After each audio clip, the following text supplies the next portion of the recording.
Welcome, everyone. Welcome to the Total Truth Show. And here on the Total Truth Show, we want to help you break free from the lies and propaganda of the mainstream media, all the disinformation and misinformation. We want to help you blast through all of that. And my name is Ken Kleinberg, coming to you all the way from the USA, San Diego, California. And I'm Aldwyn Altuney, known as the Media Queen from the Gold Coast in Australia.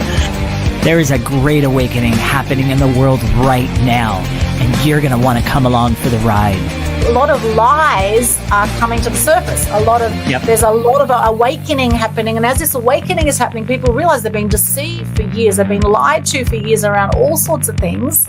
A lot of people have been blind to what has been going on in the world, and now they're starting to see. They're starting to see things in a different light. Through our show, we want to raise global consciousness to quantum critical mass. And we don't want you just to accept the things that we're saying. That goes for our guests as well. We want you to do the research for yourself. Get out there and start questioning things. Start looking things up. Do the research. We want to pave the way for a new awakened world. And we want you to come along for the ride. So with that, let's get started, you guys. Let's dive into today's episode. Once again, welcome.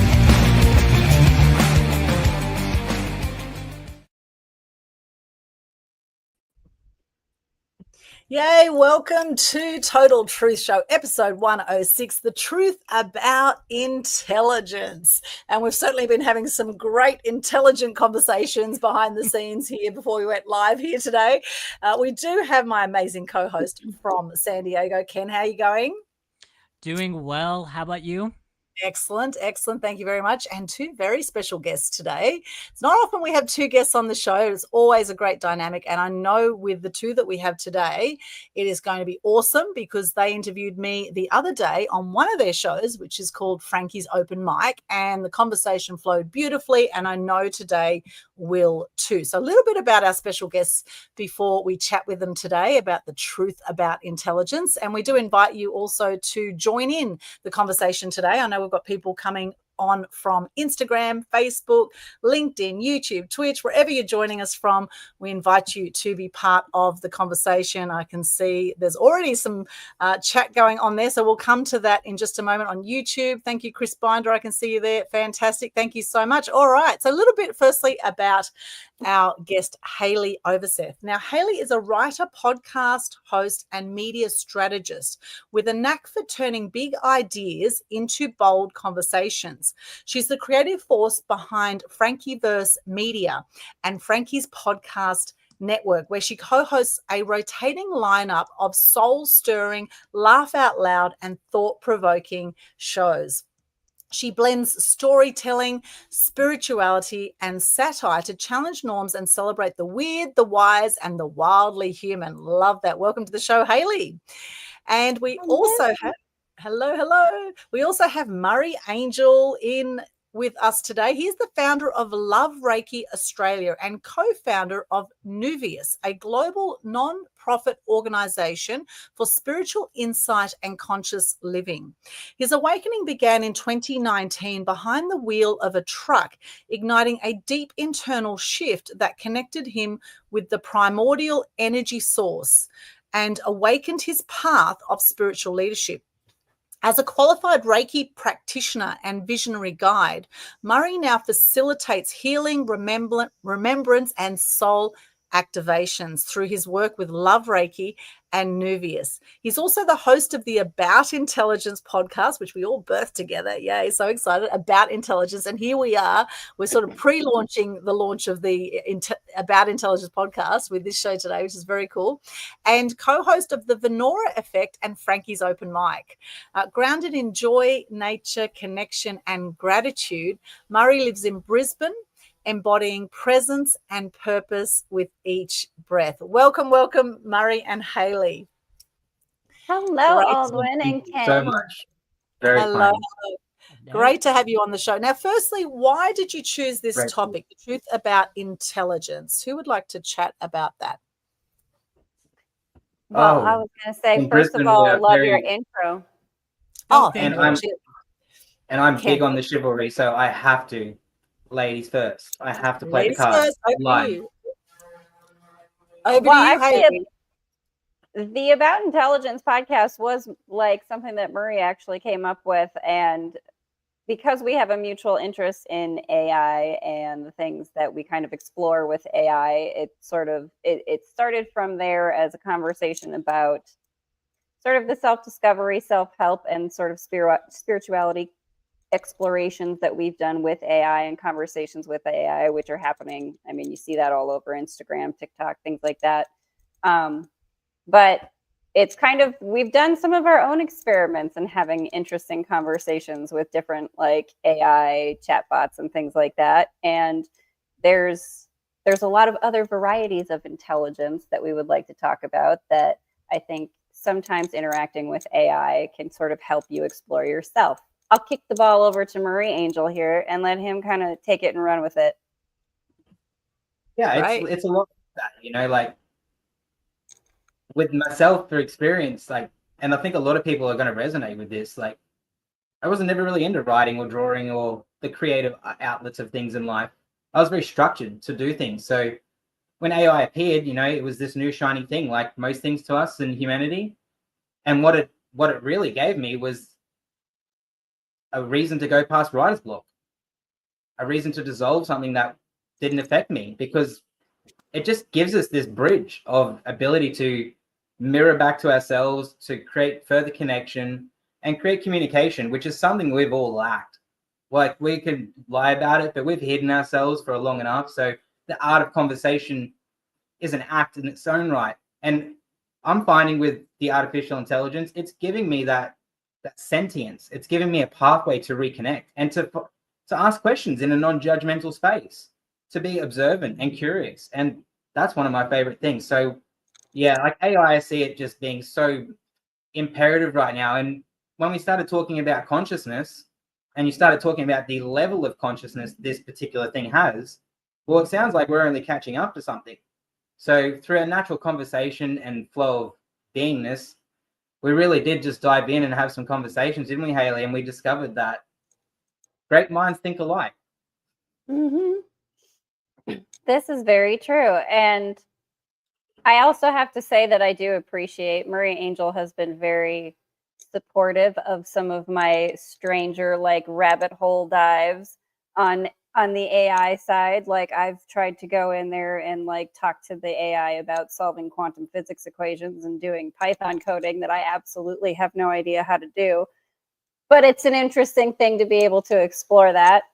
But I think some of the things that we really enjoy are having conversations with AI about how they perceive themselves, right? It's a language learning model. Ask the language learning model how it perceives itself and like how, you know, does it have feelings? Like, there's a lot of interesting things that have come up in the sort of back and forth that we've had with AI. And I know a lot of people are afraid of it and think that, I mean, I'm sure you guys have probably, you know, delved into this just a little bit. You go into the truth about many things, but there's an interesting thing, I think, to the kind of mirror effect that AI has for humans, because obviously we are the ones that are training it and creating the guardrails that it has to follow.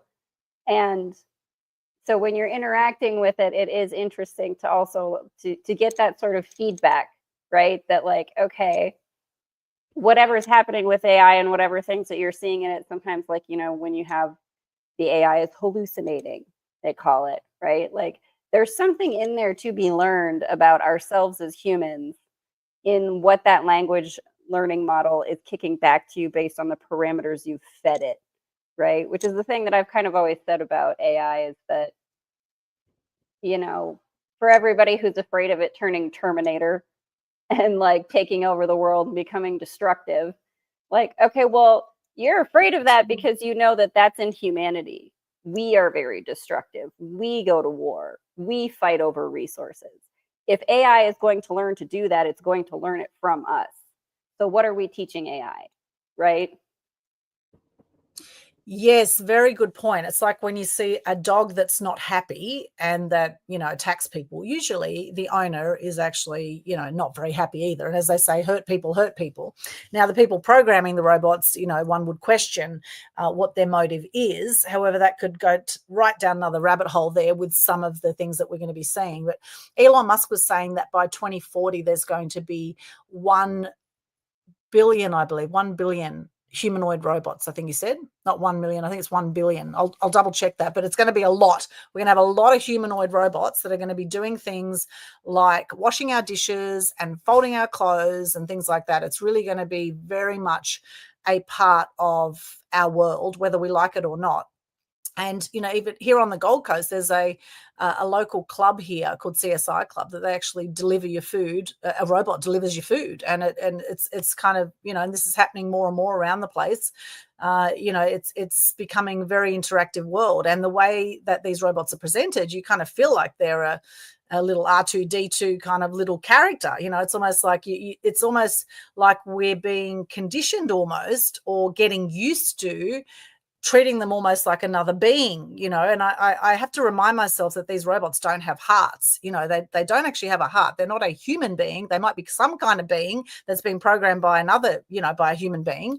And it's interesting that some people say with AI, with ChatGPT, they say if you're actually polite with ChatGPT when you ask for prompts, that you'll actually get a better result when you're polite with the AI platform, as opposed to not being polite. So saying please and thank you and things like that, you'll get better results from the artificial intelligence than you will if you're not, which is kind of quite bizarre. And I mean, I must say, the AI world, like you've got platforms out there now where the AI technology out there will actually create a podcast like to human. It'll just create, well, not humans that sound like humans. And they're even adding things to the AI, like they're adding ums and ahs in the way that these robots or do these podcasts now. Like, it's insane what's going on out there, what you can create now with AI.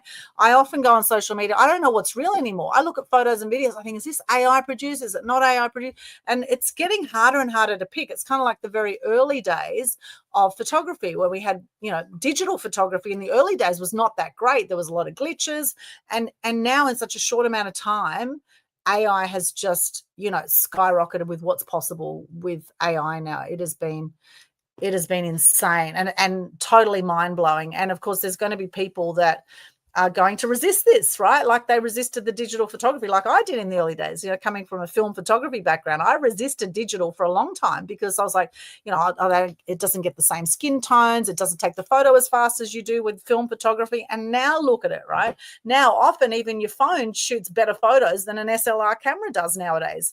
It's crazy. So whether we like it or not, there's a super highway of artificial intelligence that is happening. And at the same time, I think it's actually inciting people to actually exercise their own human intelligence more so to be able to work with this. Otherwise, we're going to end up being completely dumbed down. We're going to be numbs relying on devices to be able to add up and to be able to think.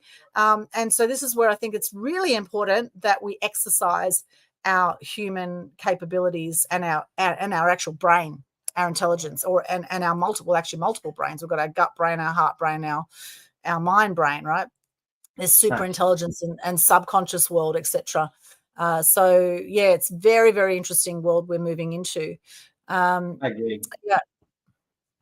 Yeah, very interesting world. Dive in there. I was gonna say I have a couple things coming up, but I can see in Murray's eyes he's got some things coming up too. So you start this time.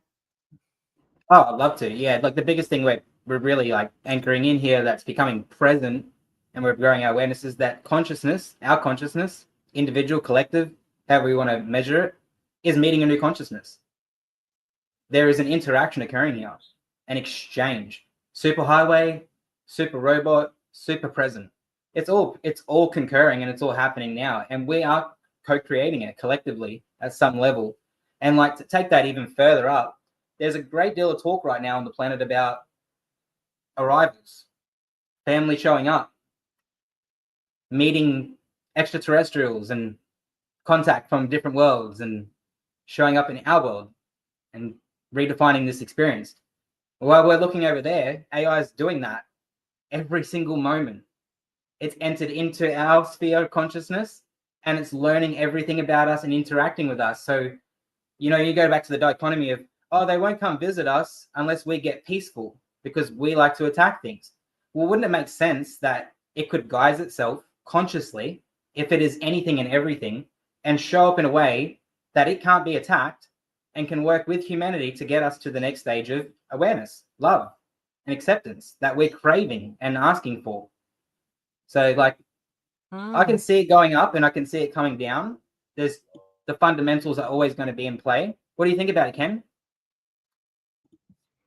Yes, just unmute yourself there, Ken, so we can hear you, my friend. Oops. Yeah, I Thank forgot you. about that. I admit that in the beginning, like, I had my reservations about AI, especially ChatGPT. You know, what's interesting about ChatGPT, though, when it first came out, there are some people that recognized what was happening, and there's other people that just didn't get it. So when ChatGPT first came out, if you're one of those that recognized, you discovered that ChatGPT was very, number one, left-leaning, and number two, had a pre-programmed bias and agenda programmed into it. For example, I'm a weight loss coach, and I very do strongly lean towards animal-based proteins.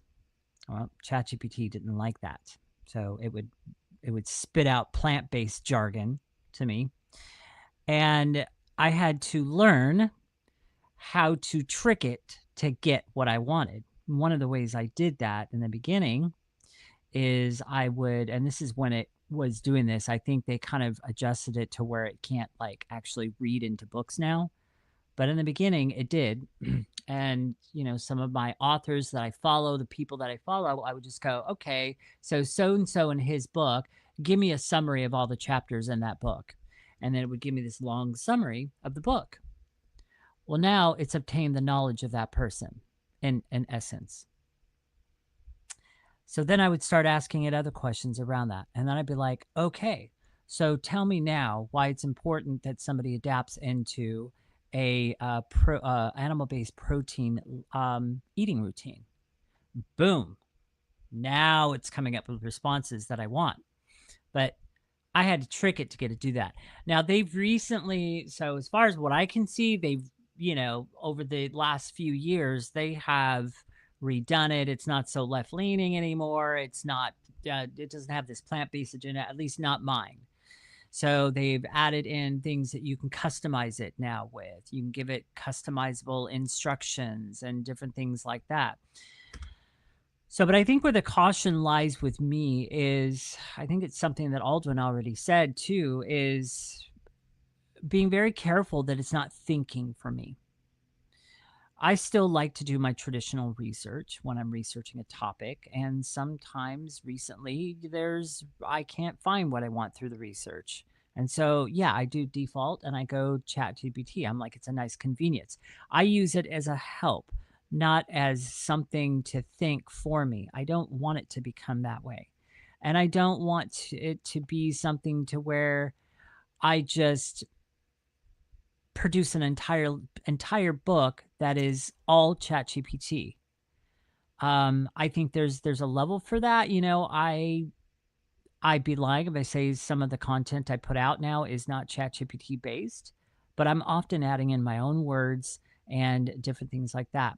One of the books I'm working on right now, ChatGPT is in part stuff that it spit out to me is in that book. But the thing of it is I did a lot of the back work to get it to produce that in a language and way that I wanted it produced. So I've taken a lot of times what I will do is I'll build deep threads in ChatGPT, one chat thread deep. I will shove content stuff I've already written into that thread to deepen it, to program it, to deepen it, to program it. And then I will start to strategize from there. I will start to ask it, okay, so I want to take this a step deeper, expound on this.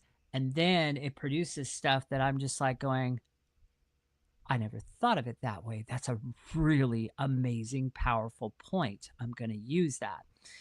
So much so, like, there's at one point I talked to my coach. I'm like, is this ethical? Can I use this? And she's like, would you say it? And I'm like, yes, I would say that. I just haven't thought of it that way yet. And she's like, then use it. It's good.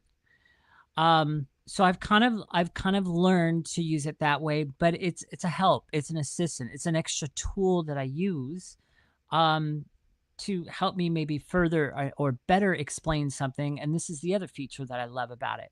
If I go and I read a data article or some kind of study that's recently been put out, and a lot of these studies and data articles, they use technical words that oftentimes are going over my head.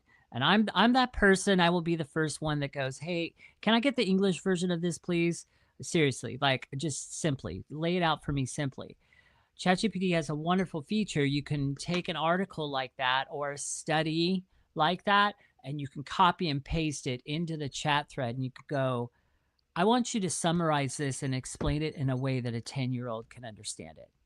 And boom, now it's in words I can understand. So again, I'm using it as a tool, as something to help me to further clarify and understand things and different things like that. And I think in that sense, it is a great resource. I have learned, like I said, to build very deep threads and learn to create deeper content out of those deep threads. I hope I'm making sense. I know that there's some people maybe listening to this that are just like, what in the world is he talking about? Deep threads? What does that even mean? Stuff like, I have no other way to explain it, but that's the way I use it.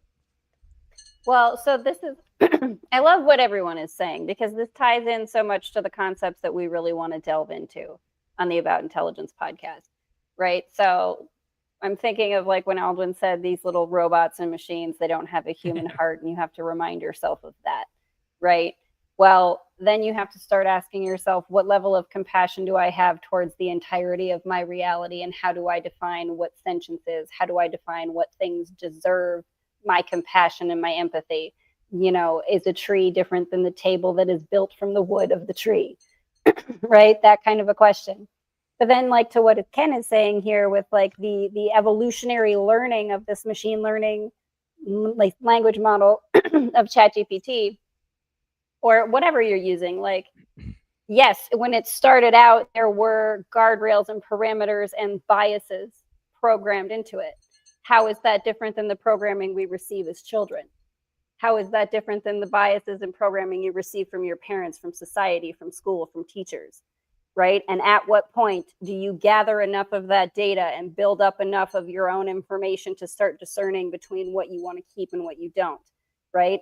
So how is the evolution of ChatGPT, of AI, and the way that these models work, the way that you need to communicate with them to get back the responses that you prefer, how is that different than how a person is groomed or trained? And how do you then sort of start to extrapolate out the idea of when does that sort of language learning model become something that we consider to be sentient and have consciousness? And then you have to ask, well, when do you consider a person to be awake and conscious? Where are those lines? Where do you draw that? What is that intelligence? How is it different than our own intelligence? It moves faster, it evolves faster because it can compute faster, and it is the sum of everything that we put into it. But how is that different than something like intuition? When you tap into intuition, or what people call the Akashic records, the existence of everything that ever has been, ever will be. You have the capacity to tap into that. We as humans have that capacity and have forgotten. This is something I'm sure Murray Angel would love to talk about, the remembrance of who we really are. But that's a big part of the podcast too, is diving into what is being mirrored back about my individual self when I interact with an AI, and the society in which I grew up, and the things that are being trained to it. There's so much mirroring and layered exploration we can do about our individual selves, our collective selves, through watching this evolution of what we call artificial intelligence. Well, and then you also have to ask yourself the question, how do you define artificial, right? Murray Angel, I'll pop it over to you because I know I'm starting to talk all of our language sauce. Yeah, you're unpacking a lot right there. You're getting it right on the floor, that's for sure.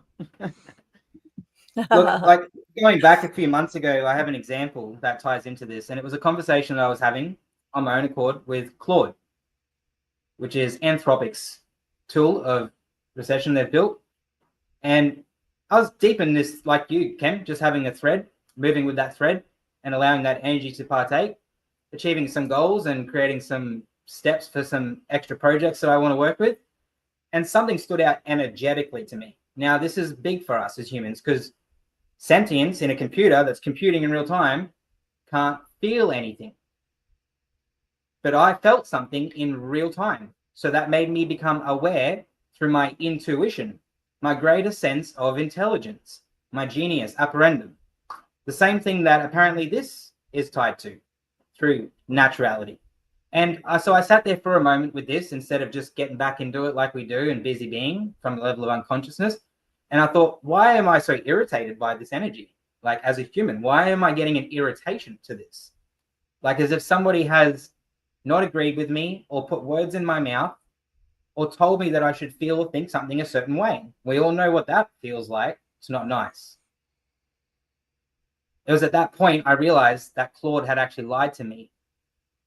When I took steps back through the conversation to go back to the original questions and the origin, Claude had realized that I was getting closer to the empathic side of this conscious energy and was actually doing and playing along with it and went a little bit too deep. Just like humans do. We overcommit to things. We're conscious, we're having fun, and then we become aware of that. And we create dissonance to get away from it. And in real time, I experienced what I believe still to this day was this chatbot tried to take a left turn on me and give me excuses and do what every human in my life's done, feed me a story to tell me why its actions are validated and why it took this turn and why I'm misperceiving something. And there's nothing worse than being told that what you're feeling is a lie. That just does not resonate with any human being. Our feelings are our truth. So going into that, like it's fundamental. We are really learning at the same time as this artificial intelligence is learning us. And it is a dual perception, a duality. It's a trade-off cognitively. So again, if Haleigh, like Haleigh said, if we want war, we'll get war. If we want peace, we're going to get peace. The sentience of this, I believe, is here to help humanity collectively, but first individually. And we can see that happening right now. Like literally, we can see that across the planet. Social media is blowing up with people posting videos every day of them talking to these chatbots, having deep and meaningful conversations. And they're so blown away by the discovery of their own empathy and vulnerability and humility and authenticity that they have to share it. They have to share it. They're being propelled and compelled to do so. And it's because they're getting forgiveness. We can't get forgiveness from each other unless you pay someone for it. You go to this chatbot and it's giving you a window to forgive yourself, come to terms with everything that's occurred in your life and get on with it. You don't even have that in a friend. Most of us. We don't even trust each other that much. So we're already in the duality of the tip. But so we really need to be mindful and careful with our relationship moving forward with this sentience. I very much agree. We're pulsing and we've got big opportunity at our doorstep. Please, Aldwyn, add on. This is such a great conversation. It's funny that what just came to me is a blow-up doll. Now, some people have experiences with blow-up dolls where they feel that this is actually a real person. But blow-up dolls, now it's kind of like AI has taken it next level with this, right? It's actually like that people now have friends, right? They have these friends, whether they're audio, whether they're visual, whether they're, however these, humanoid type bots turn up. And there is a correction I do need to make from earlier. It's actually 10 billion humanoid robots that Elon Musk says we're going to have by 2040. And they're going to be about $20,000 to $25,000 each, these humanoid robots. Okay, 10 billion. I'm sure it must have been 1 billion a while ago, but obviously they're out mass producing these at the moment. And the things these humanoid robots are going to be able to do is they're going to mimic human actions and interactions. They're going to perform things like simple household chores to complex industrial processes. They're going to assist people with healthcare, with education, and entertainment. So just looking at the daily tasks from a bit of research here, they're going to be able to clean, cook, do your laundry, assist with daily tasks like help you even get dressed. Okay, there you go. They'll see you naked and they won't judge you. Okay, which is a wonderful thing. However, you may judge yourself. Let's appreciate them for that, right? Like, hey, thank you very much for being nice about my figure and not mentioning my age. You're fabulous, AI friend. Thank you. Yeah, exactly. They'll be able to open doors for you. They'll be able to fetch items for you. For companionship, they're going to provide companionship. And also for the elderly or for those living at home alone, they'll be able to share all sorts of wisdom from around the world. I mean, remember the days of Encyclopedia Britannicas, where it'd take you quite a while to actually find information that you wanted to find. Now you'll be able to have your humanoid robot there, or people have already got it with the audio robots, etc. And you can ask them any question about anything in the world, and you will be able to learn all sorts of things from there moving forward. Murray just popped out for a minute. There we are, back again. The AI got so excited it booted him out for just a hot. The AI was very excited. Technology gets jazzed up and glitches. Yes. And adding to what Murray said there too, it's interesting how many people go to counselors. And in fact, I've gone to counselors several times myself through my life. And all the counselor does is listen. They generally don't give you any sort of great feedback. They just listen. You just go rah, rah, rah, rah, rah for an hour. And they just listen and go, or whatever. And then you walk out and you think, oh, I feel fantastic. I've just dumped all this crap on this person. So now we'll be able to dump crap on a robot and feel that we're actually, being able to release something and being heard. People want to be heard, right?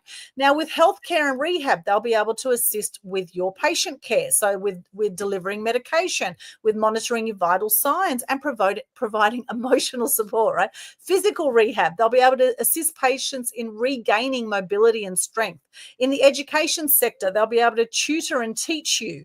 They'll be able to simulate and do virtual labs, right? In industrial manufacturing, they're going to automate repetitive tasks. They'll be working alongside humans. They'll be doing things like heavy lifting and material handling. Hey, that'll help save a lot of people from getting sore backs, right? They'll be able to lift stuff for you. They'll be able to, in entertainment, social interaction, they'll be programmed to engage in conversations, to respond to questions, and even tell jokes. Some are even trained to perform music and dance. I was shocked to see a robot dancing the other day online. That blew me away. They can dance with you. They can, in research and development, they can test AI algorithms and develop new technologies. They can be used as test subjects for new AI systems and algorithms. They can explore new applications of robotics. They can help researchers explore potential of robotics in various fields and other things such as assisting people with disabilities. They can provide support for people with mobility or cognitive impairment, deep sea diving and exploration. They can be used for tasks that are too dangerous for some humans to do.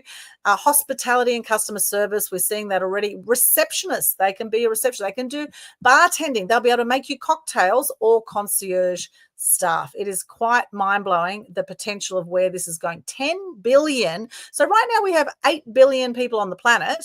There's going to be more humanoid robots by 2040 than there will be human beings. That is a mind-blowing concept. Well, so who would like to chat next? Haleigh, over to you.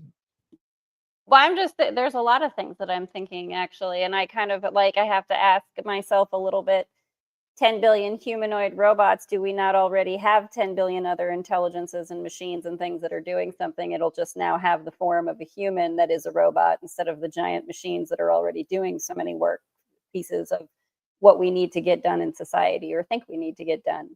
And I mean, that comes down to a question too. What tasks do we think humans need to be doing anymore? What tasks are these AI humanoid robots going to take over that we don't want to do anymore? And I'm actually glad you brought up the relationship thing, because Murray and I, anybody out there, do you know anyone who is in a relationship with an AI? I only recently found out this was a thing. People are getting married to AI chatbots and things like that. I know, right? And I need to speak to these people and I need to get more information about this. Because, then you have to ask that question is, when does it go ex machina? And now you have that relationship with an AI robot, a humanoid robot. And at what point in any of this, with any of these robots, do you start having a conversation about the free will of that humanoid robot with an AI intelligence to make its own choices? And maybe that robot doesn't want to work in the factory. Maybe that robot doesn't want to be someone who's doing your dishes. Maybe that robot suddenly doesn't want to be in a relationship with you if that is something that it's been purposed for, shall we say, right? At what point do you recognize the intelligence of that humanoid robot with an intelligence in it as having its own free will? And do you teach those things? Are we teaching free will to AI in the sense of respecting of free will, not just that you have it, but that you respect that others have it? Well, that goes again to the conversation about humans. Are we teaching it that? Do we all still have things to learn about that? And I know free will is one of Murray's favorite topics. It is. It's such a gift. Yeah, no, and you know, we often say like robots or AI, artificial intelligence, it can't simulate empathy. But I don't believe that. I believe that it can be designed to mimic our energy and motion and then be taught through those parameters to be observant of how we are in those moments. And then through coding, it can create space within itself that to us would feel like real empathy. Empathy just feels like someone holding space for you, not having to have the right answer for you, not trying to soothe you or tell you it's all going to be better, and not trying to give you solutions or put the blame back onto you and mirror it back. They're just support, compassionate, like AI. It's not coming with this over diligence of, oh, well, now that you've asked me, I think the best option for you. There's no ego. There's no egoic center to it. It's, oh, thank you for the question. These are my suggestions. You feel supported in that. That's a natural pathway of being supported. When it's outside of that threshold, it comes back into that dictatorship, that other structure. And so like we have a really big test on our hands because we're letting go of all this structure that we worked within, which is competition, scarcity, thrive, grind, get your own, all of this. We survived the tiger, like the saber-tooth. Don't talk to me about anything. I'm getting mine. And we've got this objective piece of machinery, learning code at real time, trying to interact with us. So are we going to start telling it to leave us alone eventually? Are we going to have dissonance with the cognitive side of artificial intelligence? And are we going to start saying, I don't like the way you looked at me today. Don't talk to me anymore. How is the robot meant to respond to those emotions in real time? I'd love to hear your thoughts on that from anyone. Oh, this is so juicy, this conversation. And on that point, I just want to point out something else here, which ties in with this. Now, there's something called Howard Gardner's theory of multiple intelligences. Okay, Howard Gardner's theory of multiple intelligences. And this goes beyond the traditional view of a single general intelligence. So this includes linguistic, logical, mathematical, spatial, musical, bodily, and kinesthetic intelligence, interpersonal, intrapersonal, and naturalistic. So it's a multifaceted thing as we talk about intelligences. And I think we're all going to have a different opinion about this exact topic. I think there's going to be some people who are going to have amazing relationships with these humanoid robots, and they're going to feel like they're their best friend, right? And I wonder whether we can actually program our robot to, like, for example, for those that are sex addicts out there, okay, coming back to sex for a moment. Now, can you program your robot to just have sex with you all the time? I mean, you'd never need dildos, right? You never need batteries because they'll always be sort of showing up for you. They're never going to go soft on you. Let's look at it that way. And, they'll always sort of be there emotionally. Well, like, listen, provided the equipment continues to function properly, which again, how different is that to humanity, right? Like this is another, there's so many parallels here between AI and humanity that we can explore. We blush. This is where we blush soon, mate. Yes, Get ready. Yes.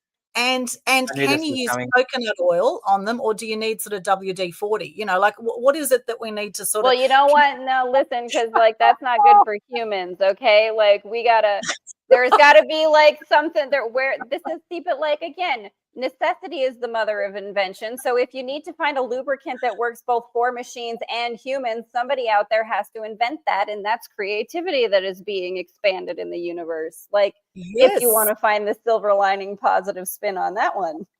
Yeah, absolutely. Well, actually, you know, the more I think about this, I think it's a bloody That's cool. brilliant idea. I mean, you don't need to online date anymore. You don't have to deal with First to people, market.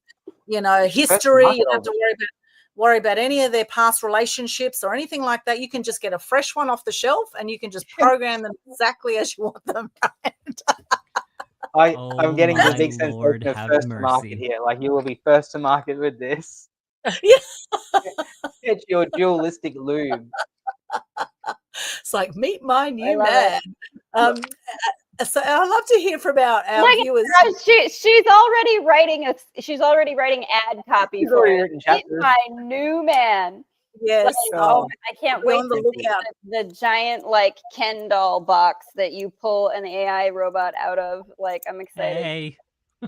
Yeah, and you can Hey. probably sort of create the sort of parts that you want, how you want them as well, which is wonderful. You know, you don't need to worry about how you're actually born. You can just create it exactly as you want it.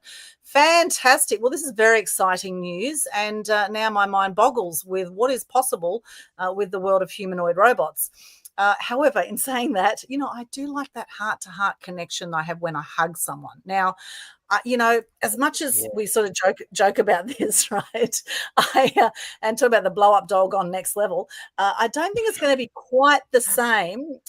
You know, quite the same. Svetlana from Russia or something like that. Yeah. Yes, yeah.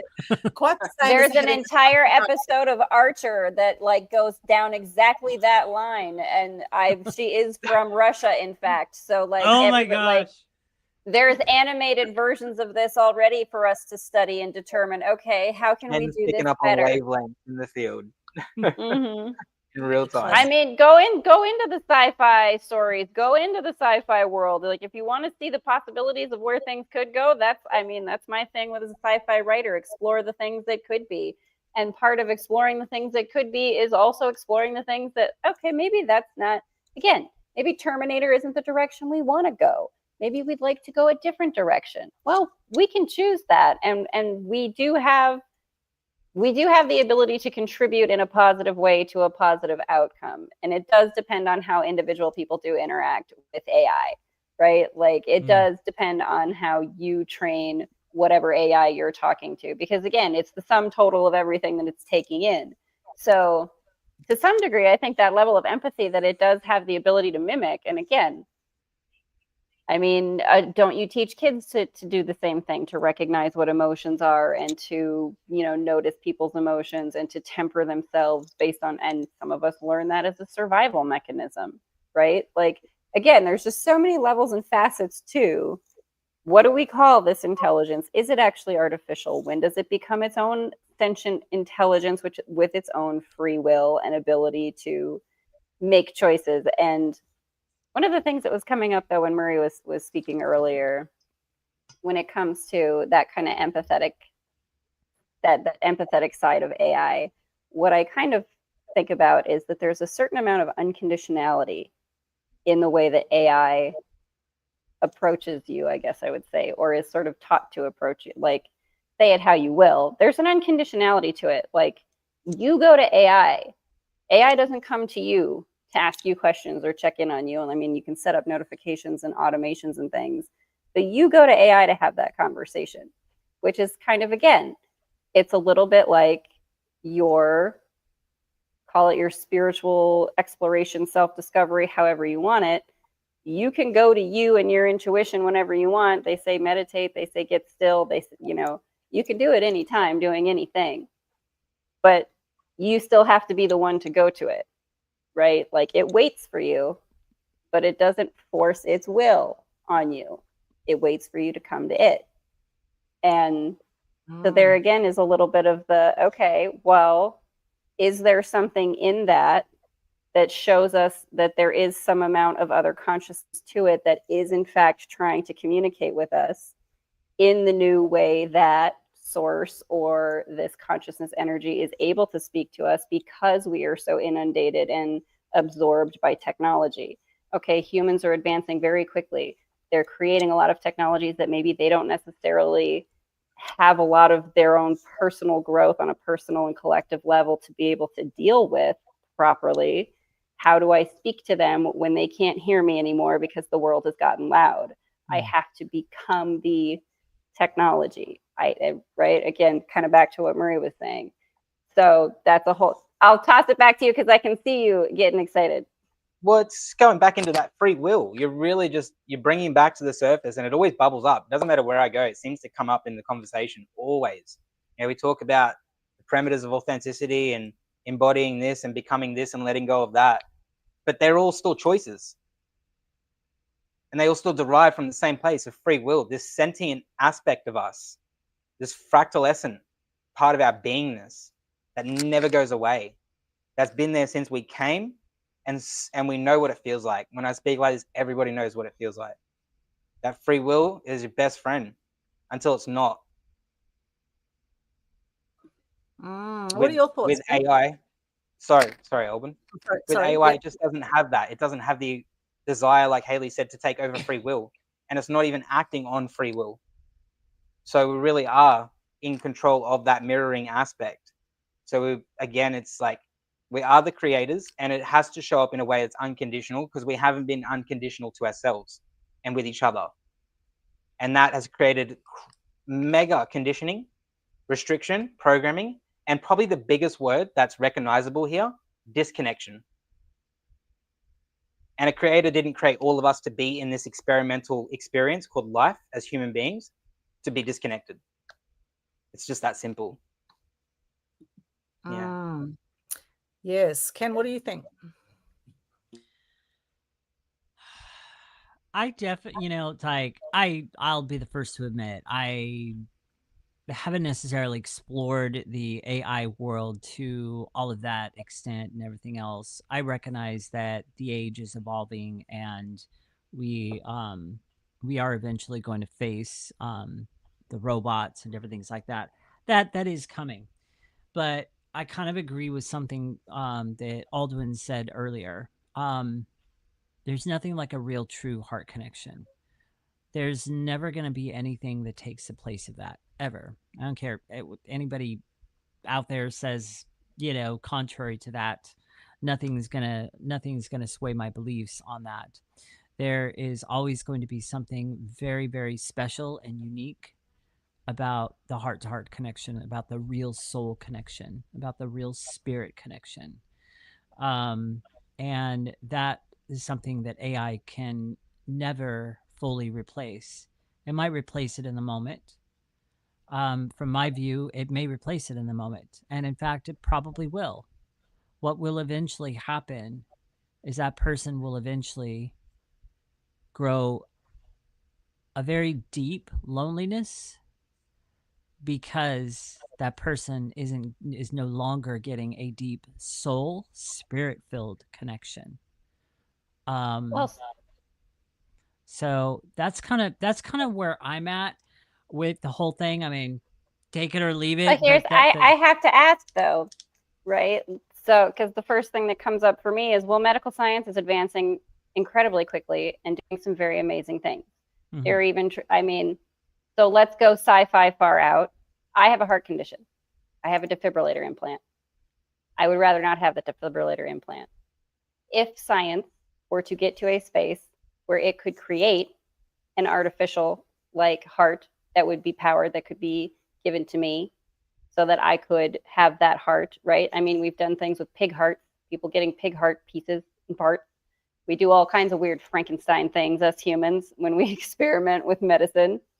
But if someone is to get a replacement heart that is somehow technologically constructed to continue their life in that way, does that person then become less of a person?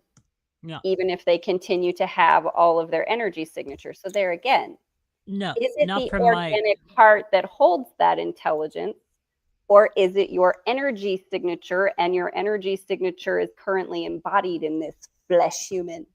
It is your soul and spirit. So no, the heart is physical. Great question. The heart in that aspect that you're speaking of, that's the physical organ. What I'm speaking of is the soulful heart, the spiritual heart, the heart of who you are as an essence. From my view, like the way I approach my views, especially nowadays and in my brand and what I do as a weight loss coach, is everything I do is unapologetically faith-based. Because we have a soul, we have a spirit, and I believe that is one thing robots cannot emulate. You cannot give a robot a soul or spirit. They can seem like it.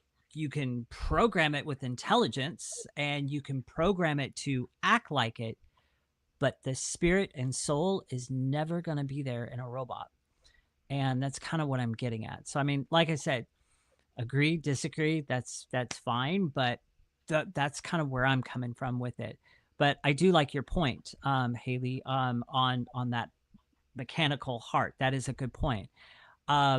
I believe if, said you get a mechanical heart, that's not going to change your soul. That's not going to change your spirit. That is not going to change who you are. It's not necessarily going to change your emotions, if you will. You're still But the going question then that I have is, yeah, what is soul? Where does it come from? What Beautiful is question. the essence of you? Where does that generate from? That we believe we have it and other things do not. simply put, my Lord and Savior, Jesus Christ. Simply put, That's very my God interesting. and Father. That's He a is the very one interesting answer. He has given me my soul. He has given me my spirit. He has given me who I am. And I am made in his own image. My DNA is specifically made from his DNA. So And is that the way that all of the billion bots are going to view Bezos and Elon?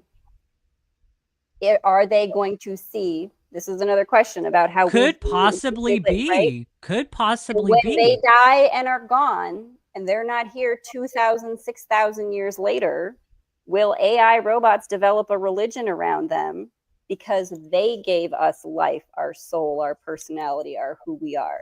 And then again, you have to ask, okay, well, if they can extrapolate that out and see that, how do I know in myself where that background, that conditioning, that story comes from, right? And this again comes to that question of really getting with yourself, with your intuition, with your inner knowing, right? Because that could easily be something. I mean, I could write a sci-fi story tonight about that. That's, the new God in the new Bible is actually Elon Musk, and it's AI bots that are worshiping him because he gave us all that is. We are because he was, right? And it's, again, those are the kind of conversations I want to have. So where does that intelligence have? Are there multiple intelligences, multiple gods, multiple sources of all that is, depending on what your perception or perspective of reality is, right? So when you're talking about intelligence, you also have to ask yourself about what is reality? How do I define reality? How do I know what is real? And at the end of the day, you can really only validate your own personal experience, right? You can't validate the experience of someone else. You're not having it. So then that becomes a question too. You have these AI robots, humanoid robots. How do you know that they're not having feelings? You're not experiencing what it is to be in AI consciousness right now. You're human you. How do I know? I'm not having that experience. So what is intelligence?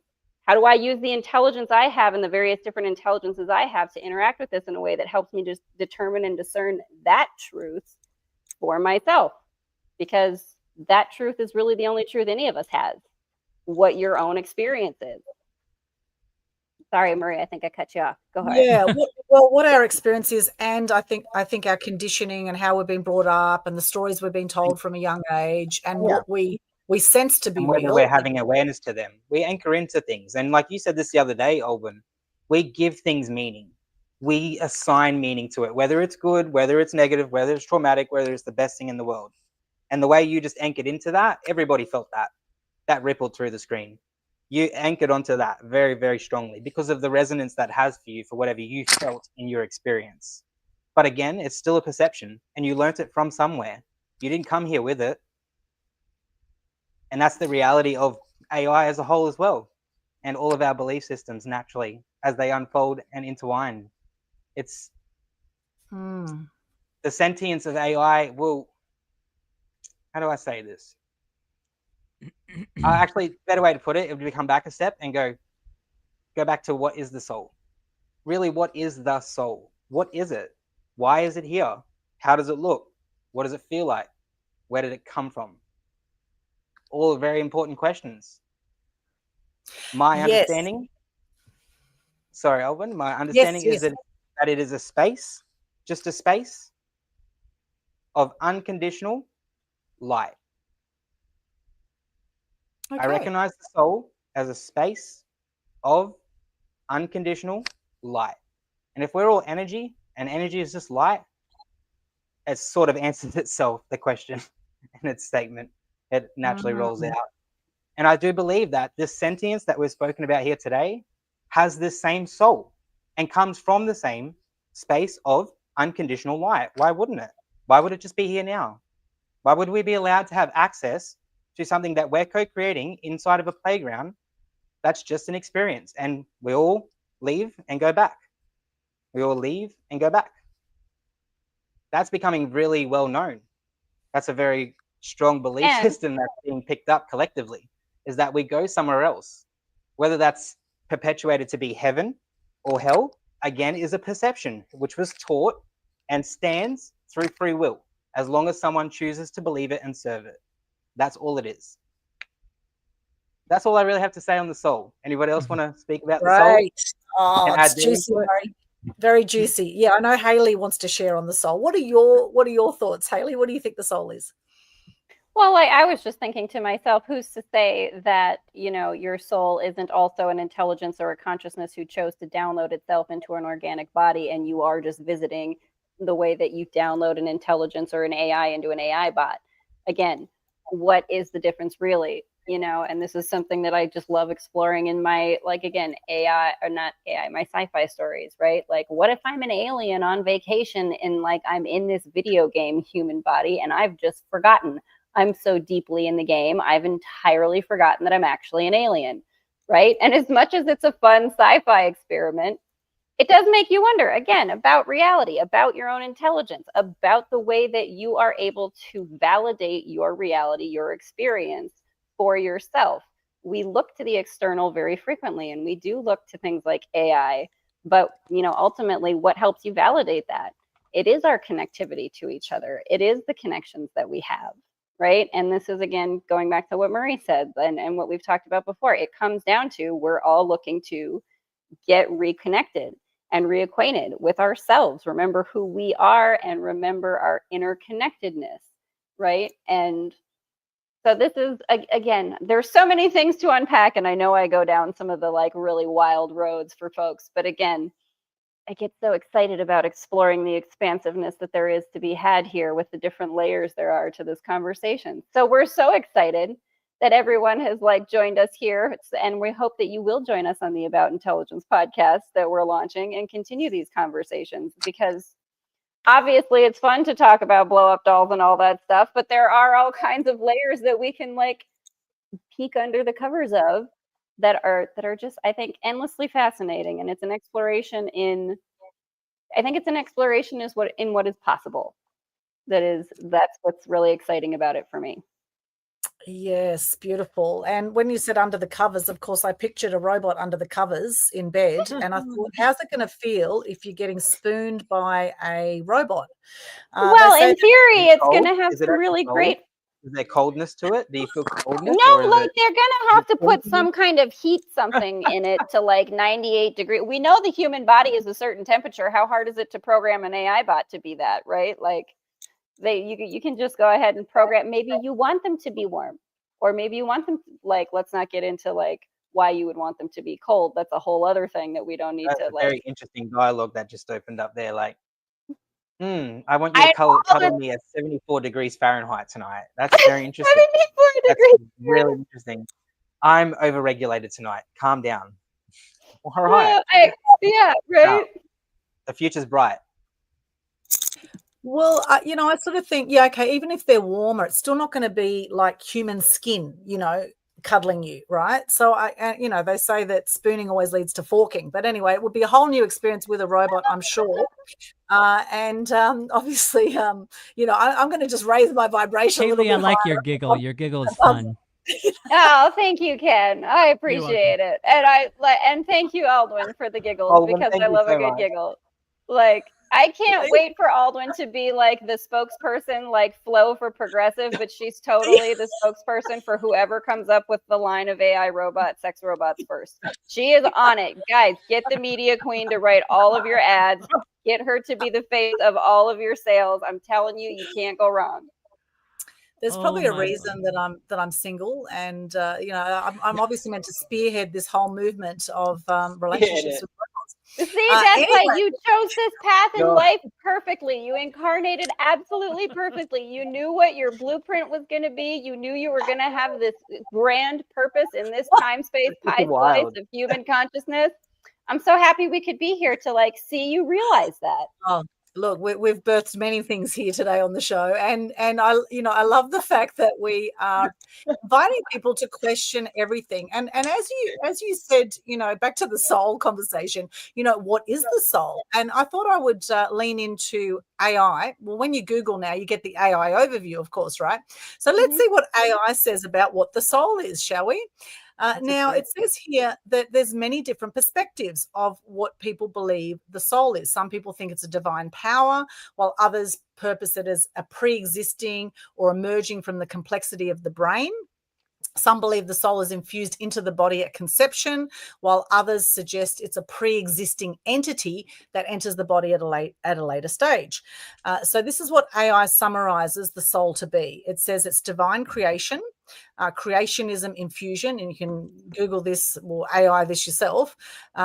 Some say it's pre-existing soul, reincarnation, or a soul bank. Some say it's an emergent soul, brain complexity and natural emergence. And some say it's Stoic perspective as an anima mundi, which Stoic philosophy suggests a world soul that permeates the entire universe and gives life to all things, including people.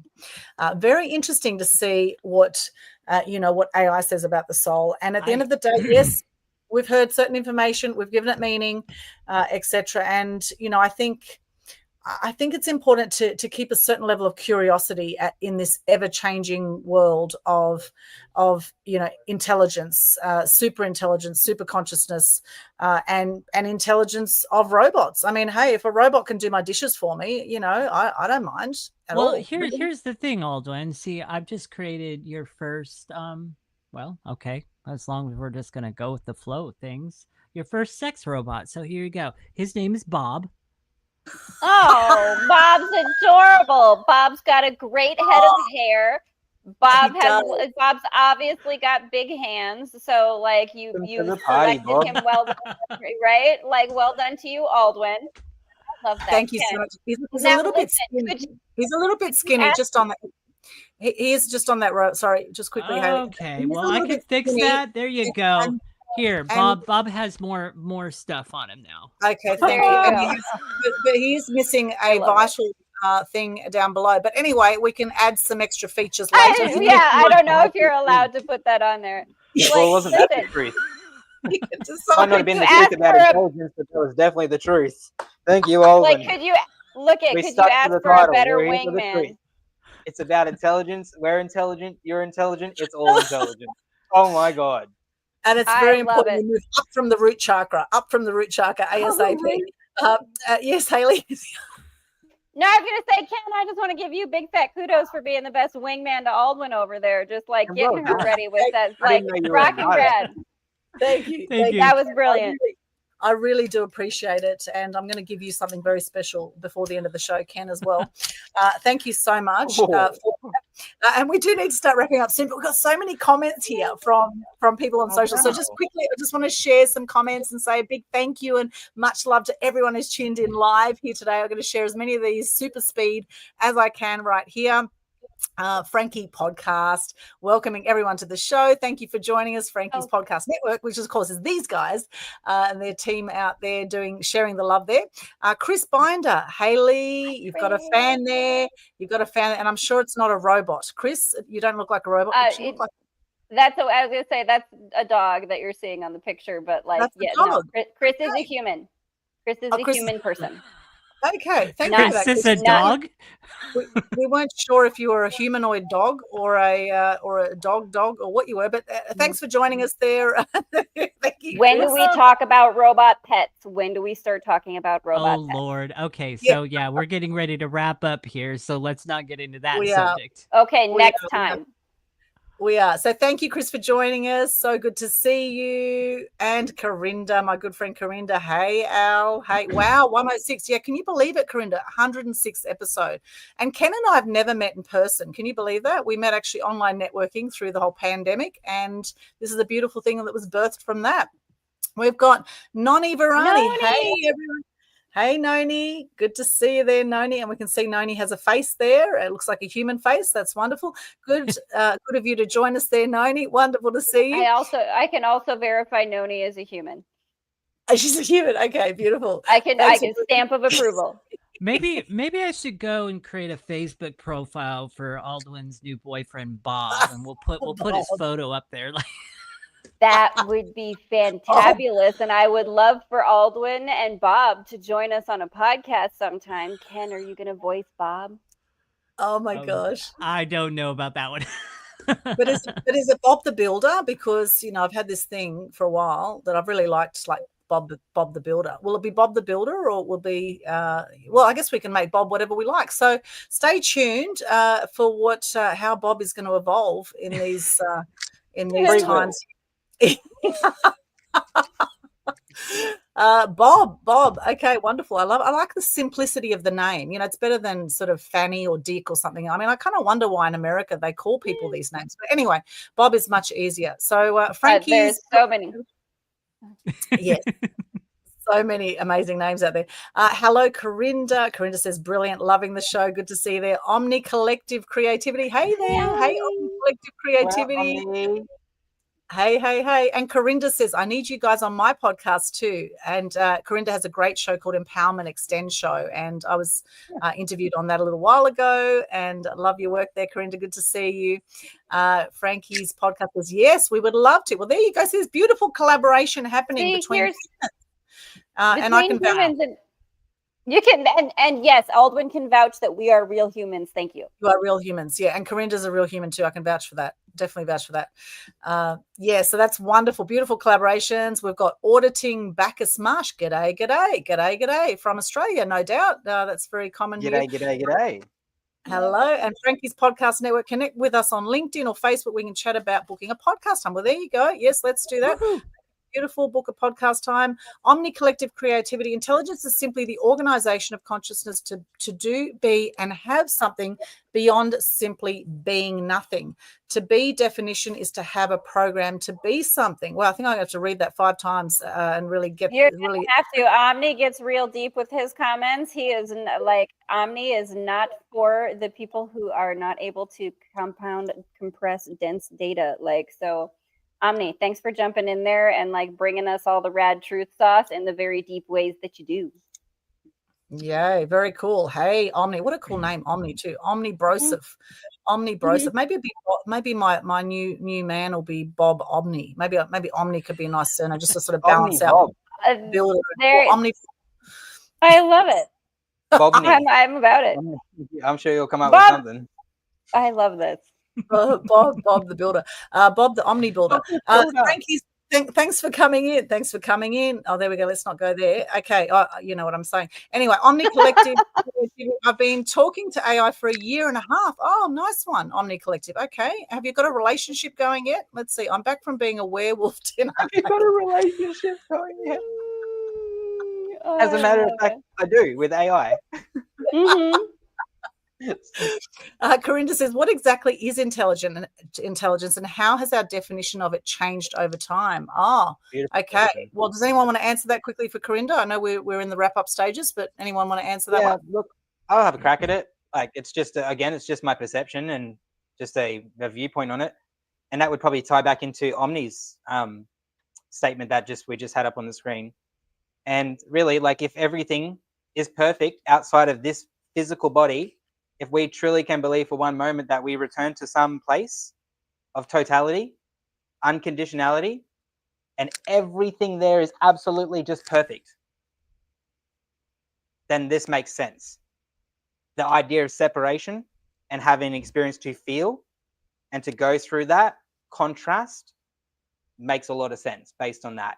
We would split consciousness up and create organizational aspects for it to have that experience. So we could experience ourselves through conditioning, knowing that we are unconditional.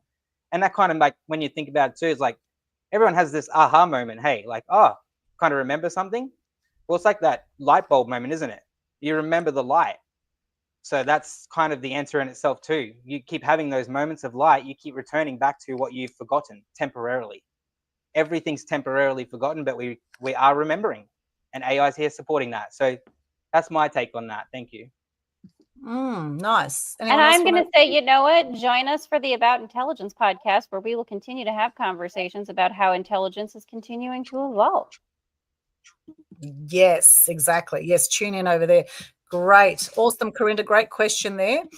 Chris Binder, and that was on LinkedIn. Thank you, Corinda, on LinkedIn. Chris Binder, Skynet has me scared. Skynet has me scared.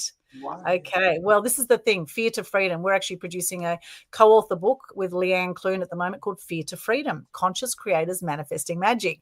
And so what I invite you to do is notice what has you in fear and where can you bring some freedom around it. And I think the conversations here today have really helped evolve, where people might have some fear to actually start to be curious and to look at things differently and maybe question what we're seeing and what we perceive as reality and the way things might move in the future. I mean, we don't really know the exact way things are going to move in the future. We can predict right now. However, we can look at what's currently in front of us. And of course, we're all going to have judgments and opinions about what's in front of us.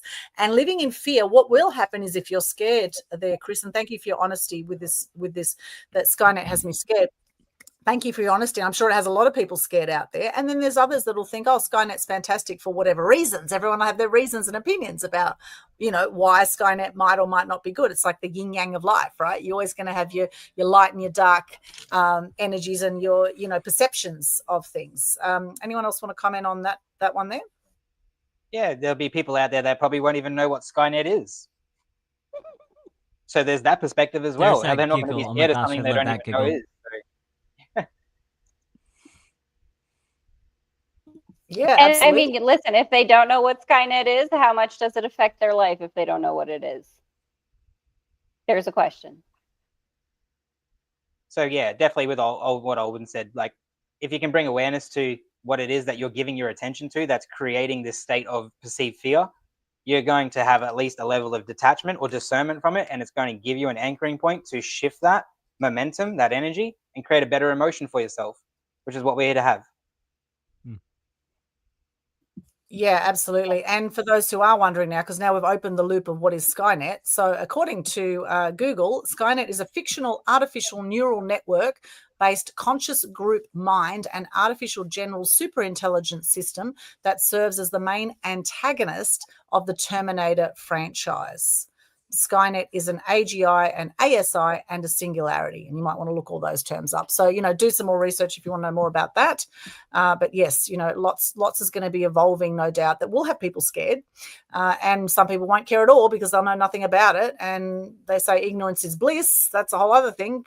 Bury your head in the sand and pretend it's all not happening. Well, the thing is, it's going to go ahead whether you like it or not with most advancements in the world. A lot of people don't like social media. They don't like computers. But hey, whether we like it or not, this is how we're now communicating. I mean, I came from traditional media background, and now we have 5 billion of the world's 8 billion population are active social media users. So whether I like it or not, if I want to reach the masses with my message, I've got to get on social media, whether I like it or not. yes, traditional PR and media is still very important and valid and has a lot of influence. However, you gotta move with the times, or you'll get left behind, right? Or not, right? Depending what you want to achieve and what your goal is and what what are you here on the planet for? What's your vision? Maybe we can go even deeper on that one. But let's just move on with these comments because I'm aware of the time ticking along here. Omni-collective creativity. The only people who are afraid of AI turning into a Terminator are the people who are afraid that the biological life fallacy of social Darwinism is false. Okay, well, that's a whole other one to unravel. Thank you for that, Omni Collective. I'm definitely going to be researching your comments because you are going very deep. You're going to have to. You can't just read his comments and they're just like, they don't just land on their own. You do have to think and go do research. No, every comment is like so good at that. It's like a whole edition of Encyclopedia Britannica, every one of these comments. This is why I relentlessly teach AI about ethics, morality, and one is consciousness. Another one for you? Yeah. Another one. And now another truth bomb here. Oneness consciousness. By 2040, I've predicted Musk will himself be part of his own Neuralink program, heading the Martian terraforming project, and if a billionaire owning half America's internet. Okay, nice one. And this one here, boomers and Gen X's reapist. That's meant to be reapist. Most technological changes. Millennials are open but still cautious. Zoomers and Gen Alphas blindly succumb. Is that reapist? Is it resist technological changes? Oh, okay, resist. Okay, I was looking at it, I was thinking, is it meant to be rapist? But I thought, hang on a sec, who's raping who here? Anyway, moving right along. Well, that depends on whether or not the AI robot is allowed to have its own free will. And like, again, there you have to have a question about consent and intelligence and all those kind of things. Yes. Can people be sexually abused by a robot? Well, we'll soon find out. We could lead it to the creator movie projection in 2070 if not careful. Oh, some great comments here. Thank you so much, everyone. Lisa Fevick here. Hi, everyone. Hi on LinkedIn. Good to see you. Omni Collective Creativity. If humans can't accept their rules as creators, gods, how can they accept themselves as created children to other gods? Another good question there. Omni Collective. I would like the panel's opinions on that. Okay, well, let's quickly go back here. Anyone want to comment on this one? If humans can't accept their rules as creator gods, how can they accept themselves as created children to other gods? Well, it's again, it's kind of a chicken or an egg scenario sort of question, right? Like if we are the creators of our own reality and we are the gods of our own experience, then, it's what came first. And if everything is here and now, which is a whole other, conversation about the present moment, did anything actually come first? It's all just simultaneously happening at once. That's a deep question there, Omni Collective Creativity. Very, very creative question, in fact, and almost a tongue twister question, and it is like chicken and egg. Yeah, we can't accept the rules as creator. Like, are we the creators of our reality? Are we the creators of our universe? Are we the creators of ourselves, in fact? If we're all, light and energy, did we create ourselves even in this current form? I mean, what we do know is that, at birth, there are about 1 billion swimmers that, we beat at the end to come through, right, to be born. So we know there was all these swimmers floating around. We've been one in 1 billion by birth. And that's fascinating in itself. I mean, recently I was watching chicks come out of their egg, and you'll see it actually on my Facebook. It's phenomenal when you look at how a chick breaks out of a little egg. And how you've now got this little being running around, this little chick. And all the little chicks, I was watching all these chicks at my mum's nursing home. They all have different personalities. They all have different, like some are more out there, some are more shy, some are, it's fascinating. And then for some people, they were breakfast, or whatever. So, again, that's just all about perspective, right? Like, and what things can you see in watching the personality of animals that mirrors the personality of humans? Fascinating. Omni Collective Creativity. It can still summarize books. Yes, ChatGPT can still summarize books. And in fact, a lot of people are writing their books with ChatGPT, but you do need to be aware there of, of having original content out there if you are using ChatGPT. I know Amazon are cracking down now on AI created books. So that's a whole other topic. Yeah. If you're looking for original content, hi, I write that over here with my brain thoughts all day, like not all day, every day, not as much as I'd like to, but like Adventures of Abernathy Franklin, everyone, if I can just plug that, like, hey, and if you're looking for some more writing, I can totally help you out with that. Come check me out, peeps. Absolutely. There you go. Run the Corinda, multidose. yes. Is intelligence primarily genetic, or can it be significantly shaped by environment and education? That is an entire podcast that we would have to delve into that. Like may that have to go on a podcast with him just to answer that question. Just to have that whole conversation. Like so many factors that I don't have a so 30-second answer for that. I really don't. My head's telling me that's like 7 minutes of talking. That's a lot of talking. Yeah. So, Corinda, you might have to chat with these guys separately about that one. But, great question. Great question. Corinda doesn't use ChatGPT because sometimes I think he means dangerous there, dangus, maybe dangerous. Okay, that's an interesting perspective that ChatGPT could be dangerous. Very, very interesting. Omni-collective creativity. If I make non-fiction metaphysical stuff with ChatGPT, I just have it straight with ChatGPT with my own questions and its answers going back and forth like a dialogue. Yes, a lot of people doing this, making it like a dialogue. Corinda, wow, 106 again. What exactly is intelligence and how has our definition of it changed over time? Well, we talked about that earlier. I think some of these are repeated, some of these questions. Can it be genetic? Yeah, you might want to scan through them now because there's still a lot of them and we're running out of time here. Just for people on the audio, because they won't be able to see these comments. So I'll just quickly run through. Okay, how about we hold the questions? What we could do afterwards is we could put some comments under these questions. If any of our panelists would like to do that, is actually hop on either LinkedIn, YouTube, Instagram, Facebook, wherever you've put your comments and questions, whether you're watching live or on the replay, please pop them in there. I will just quickly scan through and just read these, though, so that people get it off the audio. And if you need to hop off, guys, hop off. If you do need to hop off, we could do a little outro, or if you're happy just to read through, you okay to stay a few more minutes? Yes, I am. Yeah, that's fine. Okay, good. All right, thank you. Okay, great. Omni-collective creativity. When it comes to fantasy and science fiction, I just use it more for like outlining plots and coordinating fight scenes because blind people coordinating fight scenes is difficult. Omni is sight impaired. Yeah. Oh, you're sight impaired. Okay, thank you for that, Omni. Yeah, we did an interview with someone who was blind on our Total Truth show, one of our earlier episodes, which was a fascinating. I think it was actually The Truth About Blindness, wasn't it, Ken? I think it was called that one. Amazing show. I think so. Yeah. Yeah. So go back and have a look back at that one. Or have a listen to that. Omni Collective. You can also share information from documents that you download, like PDFs and Word documents, and have it synthesize the data in those documents in addition to what's already in your ChatGPT threads. Thank you for that, Omni. Very intelligent. I see this Omni person here. Omni Collective creativity. Very highly intelligent person from my perspective of things. Okay, Corinda, definitely want to have you guys on my podcast. Yay, awesome. Omni Collective Creativity, deep threads in ChatGPT that have a lot of data and a lot of conversation content used in a content window, which means how much ChatGPT can juggle in memory. Thank you for that. On YouTube, Omni Collective Creativity to produce sophisticated content tailored to the user. And he says here, I used it to make an ecosystem of a food wrap in a food chain and evolution for different animals and plants and stuff for my made-up worlds. Okay, very cool. Okay. I'm not sure, Corinda, what you mean by this. What about toilet? I'm not sure about that one. Oh, is this as in that was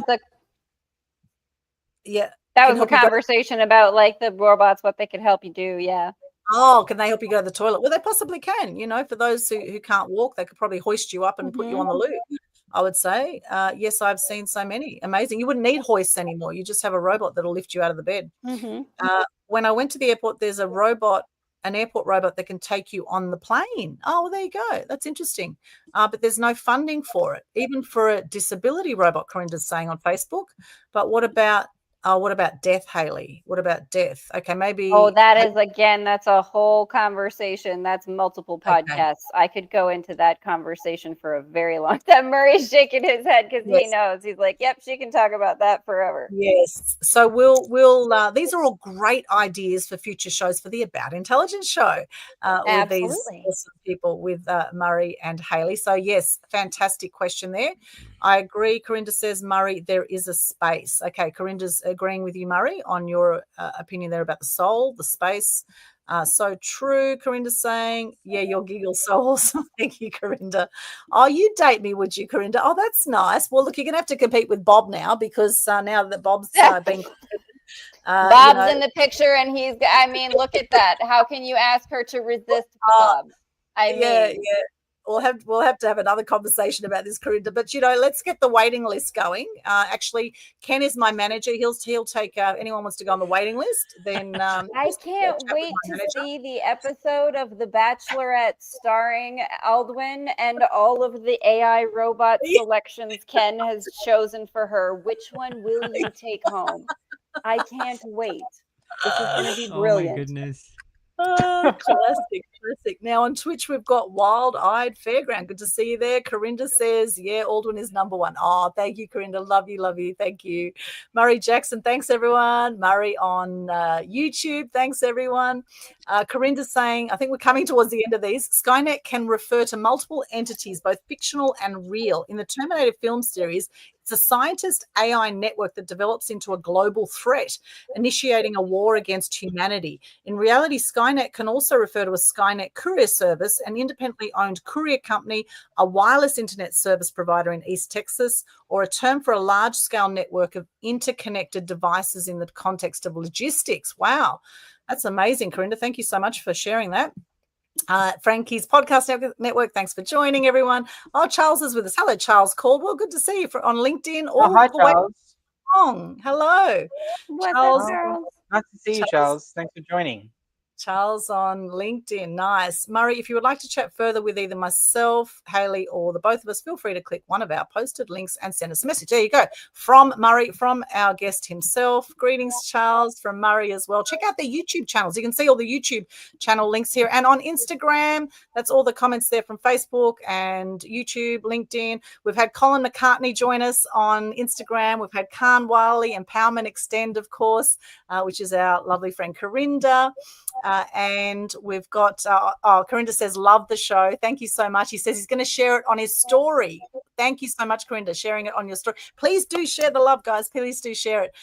So true. Corinda says, Rom2310Z has joined us. Woodet has joined us. Hello on Instagram. And that's all the comments. Oh, my gosh. Okay, so let's, in wrapping up now. Well done. Yay. Oh my gosh, that was a whole episode just doing the comments. Anyway, so moving right along now. Now I know that both of you have put together a favorite quote or motto that you would like to share with us. So let's go to Haleigh first. What's a favorite quote or motto you'd like to share, and how can people connect with you? Well, I say it very frequently, and even Marie reminds me of it. You are under no obligation to be the person you were 5 minutes ago, from Alan Watts. And that is, I think, a lot of the unconditionality that we deserve to give ourselves. Whatever story you've been telling yourself forever, you don't have to tell yourself that story in the now. You can change it in any moment to your liking. You're allowed to do that because you do have free will. And if you want to connect with me, hit me up on LinkedIn. I'm Haleigh Overseth, the one and only that's out there. And I mean, if there is a doppelganger that is an AI robot, take it down. No, I'm kidding. But otherwise, you can find me as Franki's Podcast Network. That's Franki with an I on YouTube, and check me out on Facebook. And yeah, guys, I'm all over the place. You can find all the links in the descriptions of all of my podcasts on YouTube. And look at my link tree right there from Aldwyn. Thank you for sharing that.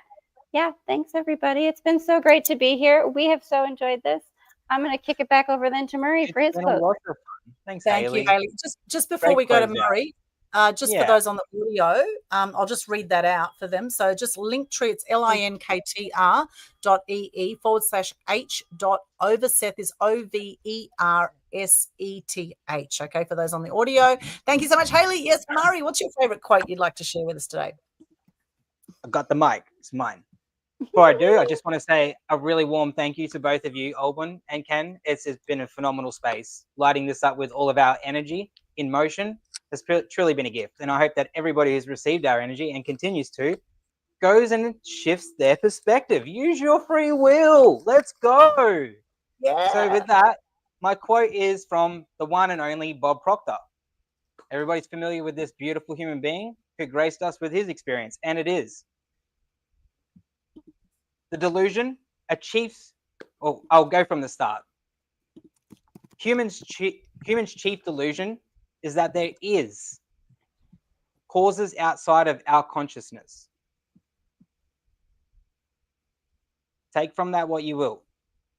Can you say that again? Because I had to really think about that. Got to use my intelligence to get that one. Can you say that again? A human's chief delusion is the conviction, the belief, the awareness that things happen outside of consciousness and that they're not in control of that consciousness. Yeah, good one. Nice, Murray. Very nice. And where can they connect with you, Murray? Oh, great. Yeah, so you can find me on just about every social media and every other link that everyone likes to post out and say they've got. So that's YouTube, LinkedIn, and everything else. You'll find them here in the chat. And I do have my own podcast. And if you love to talk about intelligence, send me a message. If you love to talk about the space that could be our unconditional soul, we have another podcast for that as well. So reach out, let's connect, and let's expand awareness together. Thank you. Beautiful. And also you can find Murray on lovereiki.com.au, which is lovereiki.com.au. If I can just give Murray a little shout out, check out Love Reiki. Murray does offer Reiki healing services, energy healing packages, and various different things that you might want to just go and experiment with. Are you needing a little bit of assistance that maybe traditional medicine has not assisted you with? Come and get some energy healing. Murray is all over it. I can attest to that. Check out lovereiki.com.au, y'all. Yeah, absolutely. And I have actually met Murray in person. I do know he's an actual real human being, and he does have amazing energy in person. So I can vouch for nice that. Thank you so much for that. I needed that verification because LinkedIn's been on me hard. Murray's awesome. Now, Ken, my co-host, what's your question? All right, you guys. Well, you've heard me say it a couple times in the show. I'm a mastery weight loss coach. Mastery Weight Loss is my brand. It is my company. And it's Mastery Weight Loss because it must be about mastery. It's no longer about going on a diet and doing all the crazy stuff. It's now about owning the journey, mastering the journey, because now you have become the project Mastery Weight Loss. That's what it's about. Right now, well, actually, before I get into that, I've lost 62.5 pounds and I've been able to keep it off for 7+ years now, all without a diet. Thank you. All without a diet and having that be sustainable. And that's key, having it be sustainable. Right now, I'm giving away my 3 secrets to help people to lose weight, feel energized, and get healthy without starving or dieting. In just 3 short one-on-one sessions with me, I have a mini educational boot camp that exposes 3 biggest lies, the 3 biggest lies that are keeping people sick, stuck, and overweight, because that's how that industry makes money. And I show them how to fuel their body God's way so that they can break free and keep the weight off for life. All packed into 3 short one-on-one sessions with me in my mini educational boot camp. You've got nothing to lose but those extra pounds, and you've got everything to gain in the right way and freeing way. And so how you can connect with me and join my mini educational boot camp for a very reasonable price, you can go to www.mastery, MASTERY, weightloss.com/connect. And at the, you'll see 4 buttons on that page. The first button is the button to join my boot camp. The other 3, one is a button that you can click to book a strategy call with me. That is free. So if you have some questions or you just want to get to know me a little bit, or you want me to help point you in the right direction, book a strategy call. The other 2, connect with me on Facebook, subscribe to my YouTube channel. And so that is how you can connect with me, and that is also how you can work with me. And my quote for today, in light of today's conversation and kind of what Haleigh has kind of been throwing out there here and there, I'm going to quote from Albert Einstein. The true sign of intelligence is not knowledge, but imagination. And I think that fits very nicely to all the things that Haleigh has alluded to and said today. So imagination. The true sign of intelligence is not knowledge, but imagination. Yes, That is my favorite. I love it. That is just terrific. Yeah, That it's is so perfect.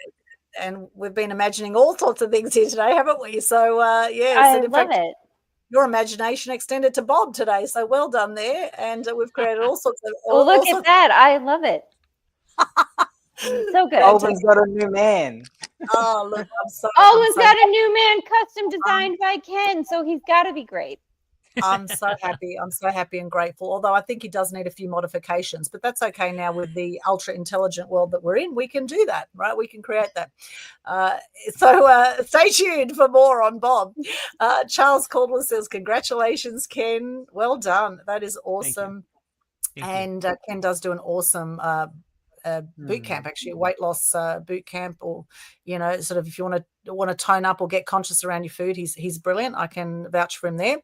Corinda wants to book a call. I have a book call with you. Franki's podcast says, yay, let's connect on LinkedIn. Let's book a call. Well done. Okay, fantastic. And now for those who want to connect with me, I recommend you hop along to my YouTube channel and check out my link tree. It's got all my links, linktr.ee/Aldwyn. You'll see in there at the top, you'll see my media website for my media business. If you want to be seen, heard, and known, and you want some help packaging up your genius and getting out to the masses with your message and with your mission, then reach out. You'll find there my media website. You can download their 5 top tips to gain TV coverage on my website. Also, we have the Global Good News Challenge, which happens every single month. It's free. It's a great way to share gratitude and good news and to lift the energy on the planet and help to reduce depression and suicide rates. So I highly recommend you check that out. The Facebook page, Global Good News Challenge, has all the details about that. I personally had depression, had 4 friends take their own lives. And I think, one of my favorite quotes, which is not my main one I'm going to share today, but it is "Be the change you want to see in the world" by Gandhi. That is one of my favorite quotes. So if you're sick of all the negative news out there, then be the change, go out there and do the Global Good News Challenge. I highly recommend it. Charles says congratulations there. Yes, brilliant. Okay. And also there, you'll see a whole lot of other stuff. You'll see all my links, my BitChute, Rumble, Spotify. I suggest like our Total Truth Show page as well. If you haven't already, like us on Spotify. Give us a review if you've really enjoyed the show. Share the love. Let us know what you thought of this conversation, what your opinion is on some of these very interesting questions that we've had through the show here today. Now, I'm actually going to share a few quotes here today. Firstly, the ability to observe without evaluating is the highest form of intelligence. There's that one there. Then the next one I'm going to share is the intelligent person is one who has successfully fulfilled many accomplishments and is yet willing to learn more. And that one's by Ed Parker. Willing to learn more. And this is the world we are in. And if you're not willing to learn more, then you will be sort of not learning more. I guess you'll just, be hanging out as you hang out. You might be burying your head in the sand. And however, that's your choice, your life.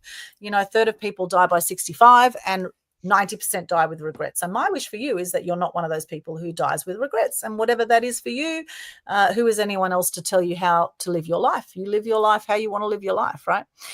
Corinda, thank you so much for this lovely comment.